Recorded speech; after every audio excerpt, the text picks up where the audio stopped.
Praise the lord. యెహోవా నామమునకు స్తుతి కలుగును గాక.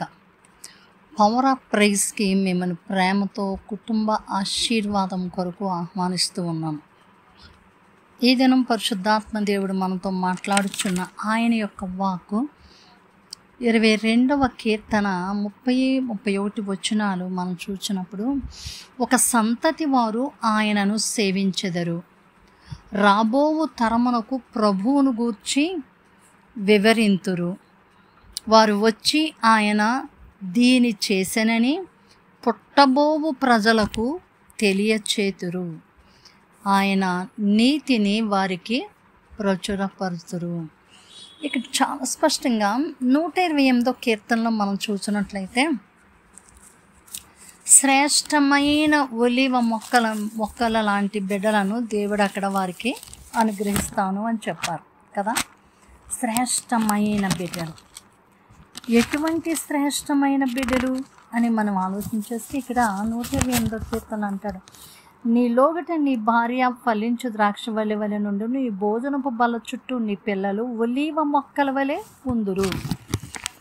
భోజనపు బల్ల చుట్టూ నీ పిల్లలు ఒలీవ మొక్కలుగా ఉంటారంట. ఒలీవ మొక్క యూదులకు, దేవుని బిడ్డలకు చాలా ప్రాముఖ్యమైనది. సో అట్లాంటి శ్రేష్టమైన బిడ్డలను యెహోవా ఇస్తానని వాగ్దానం చేశారు. మరి ఇక్కడ ఎలాంటి శ్రేష్టమైన బిడ్డలు?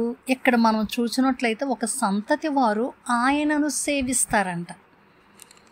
ఒక సంతతి ఆయనను సేవించేవారుగా ఉంటారు.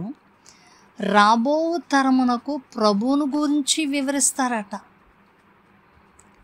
చూడండి, వాళ్ళు ప్రభువును సేవిస్తారు, రాబోయే తరానికి ప్రభువును గురించి వారు వివరిస్తూ ఉంటారు. అంతేకాదు, ఆయన ఈ కార్యం చేశారు, ఆ కార్యం చేశారు, ఎలా చేశారు అని చెప్పి పుట్టబోయే ప్రజలకు కూడా వారు తెలియచేస్తారంట. అంటే ఆ సంతానము ఎలాంటి వారు?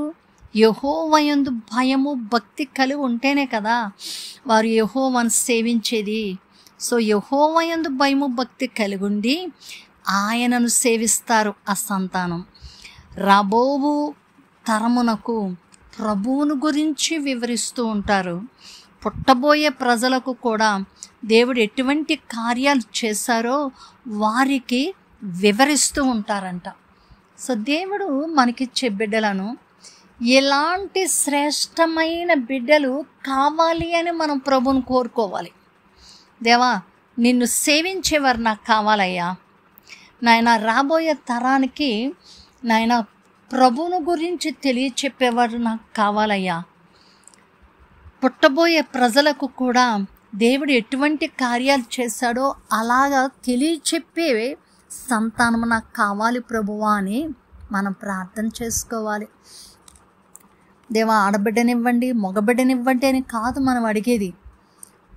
పుట్టబోయే బిడ్డ మగవాళ్ళైనా ఆడవాళ్ళైనా పర్లేదు, నల్లగా ఉన్నా తెల్లగా ఉన్నా పర్వాలేదు, వారికి మాత్రం వాళ్ళ గుణలక్షణాలు ఏ విధంగా ఉండాలి అంటే ప్రభువును సేవించేవారై ఉండాలి, ప్రభువును గురించి వివరించేవారై ఉండాలి, ఆయన చేసిన కార్యాలు తెలియచెప్పేవారు అయి ఉండాలి. సో అలాంటి బిడ్డలను నాకివ్వు ప్రభువా అని మనం అడిగితే, దేవుడు గత నెలలన్నిటిలోనూ ఆయన మనలను కాచి కాపాడి ఉన్నారు కదా.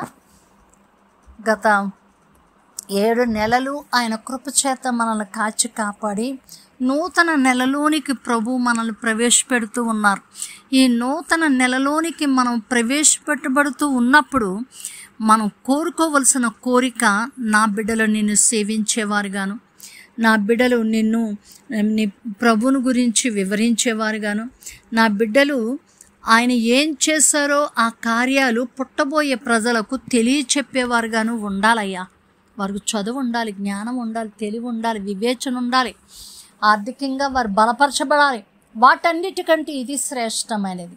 సో ఎలాంటి బిడ్డలకు కావాలి అని మనం ప్రభువును కోరుకుంటే ఈ నూతన సంవత్సరంలో నూతనమైన కార్యాలు దేవుడు చేస్తూ ఉంటాడు. ఎంతోమంది బిడ్డలు లేక బాధపడుతూ ఉన్నారు కదా. సో ఈ విధంగా ఉండాలని ప్రార్థన చేయండి. ప్రభు మీ గర్భాలు తెరిచి బిడ్డలను ఇస్తాడు. అంతేకాదు దేవుని యొక్క మహిమ కొరకు మనం జీవించాలని ఎప్పుడైతే మనం కోరుకుంటూ ఉంటామో పరిశుద్ధాత్మ దేవుడు గొప్ప గొప్ప కార్యాలు మనం ఒక్కొక్కరి జీవితాల్లో కూడా ఆయన చేస్తూ ఉంటాడు. అటు విధంగా పరిశుద్ధాత్మ దేవుని యొక్క ఆశీర్వాదము, పరిశుద్ధాత్మ దేవుడిచ్చే సంతానమును మనం కలిగి ఉండినట్లుగా ప్రభు కృప తోడై ఉండునుగాక. ఆమేన్. సకల ఆశీర్వాదములకు కారణభూతుడా మా యెహోవా నీకే స్తోత్రాలు. నాయన, ఈ సమయమందు నీ బిడ్డలమైన మేము నా తండ్రి నీ సన్నిధిలోనికి నాయనా మేము ప్రార్థిస్తూ ఉన్నాం. నీ సన్నిధిలో మా ప్రార్థనలు ఎల్లప్పుడూ కూడా నాయనా మీ సన్నిధిలోనికి రావాలయ్యా. నా తండ్రి నీ గొప్ప కార్యాలు మా కుటుంబాల్లో మీరు జరిగిస్తూ ఉన్నారు. దేవా, మాకిచ్చిన బిడ్డలు వారు ఇవ్వబోయే బిడ్డలే కానివ్వండి, ఆల్రెడీ ప్రాసెస్లో ఉన్న బిడ్డలే కానివ్వండి, జన్మించేసిన బిడ్డలు కానివ్వండి, పెద్దవారు కానివ్వండి, ప్రభువా ఎవరైనప్పటికీ మా బిడ్డలు మిమ్మల్ని సేవించేవారిగా ఉండాలి. నాయన, మా బిడ్డలు పుట్టబోయే ప్రజలకు తండ్రి మీరు ఎటువంటి కార్యాలు చేశారో వివరించేవారై ఉండాలి. దేవా, నా తండ్రి అంత మాత్రమే కాదయ్యా, నా తండ్రి ప్రభువును గురించి తెలియచెప్పేవారుగా ఉండాలి. నేను ఇటువంటి గొప్ప గుణలక్షణాలు కలిగిన బిడ్డలను మాకిచ్చి ఈ నూతన నెలలో నూతన ఆశీర్వాదాలతో మీరు నింపుతున్నారు. నీకు స్తోత్రాలు. నేను ఎవరెవరు ఈ నెలలో హ్యాపీ బర్త్డేస్, వెడ్డింగ్ యానివర్సరీస్ చేసుకుంటున్నారో మీరు వారికి తోడై ఉన్నందుకు నీకు స్తోత్రాలు. మీ కృప వెంబడి కృపను, ఆశీర్వాదం వెంబడి ఆశీర్వాదమును మీరు బిడ్డలకు అనుగ్రహించుచూ ఉన్నందుకు తండ్రి మీకు మా నిండు కృతజ్ఞత, స్తుతి, స్తోత్రాలు చెల్లిస్తూ యేసు శ్రేష్టమైన నామమున ప్రార్థించి పొంది ఉన్నాము తండ్రి. ఆమేన్. ఆమేన్. God bless you. ఈ నూతన నెలలో నూతన ఆశీర్వాదాలతో, నూతన కృపలతో దేవుడు మిమ్మును మీ కుటుంబములను దీవించునుగాక. మీ ప్రియ సహోదరి షారోన్ సువార్తరాజు. షలోమ్.